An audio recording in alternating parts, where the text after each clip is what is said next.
When the Frost is on the Punkin by James Whitcomb Riley. When the frost is on the pumpkin and the fodder's in the shock, and you hear the cook and gobble of the strutting turkey cock, and the clacking of the guineas and the clucking of the hens, and the rooster's hallelujah as he tiptoes on the fence. Oh, it's then the times a feller is a-feelin' at his best, with the rising sun to greet him from a night of peaceful rest, as he leaves the house bareheaded and goes out to feed the stock, when the frost is on the pumpkin and the fodder's in the shock. There's something kind of hearty-like about the atmosphere when the heat of summer's over and the coolin' fall is here. Of course we miss the flowers and the blossoms on the trees, and the mumble of the hummingbirds and buzzin' of the bees, but the air's so appetizin' in the landscape through the haze of a crisp and sunny morning of the early autumn days. It's a picture that no painter has the colorin' to mock when the frost is on the pumpkin and the fodder's in the shock.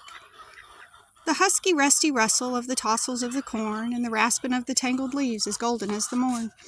The stubble in the furries kind of lonesome-like, but still, a-preachin' sermons to us of the barns they growed to fill.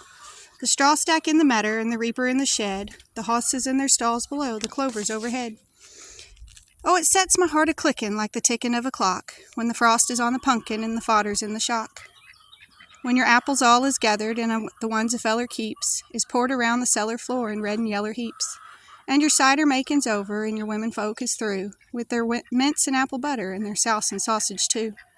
I don't know how to tell it, but if such a thing could be, as the angels wantin' boardin' and they'd called around on me, I'd want to 'commodate them, all the whole endurin' flock, when the frost is on the pumpkin, and the fodder's in the shock.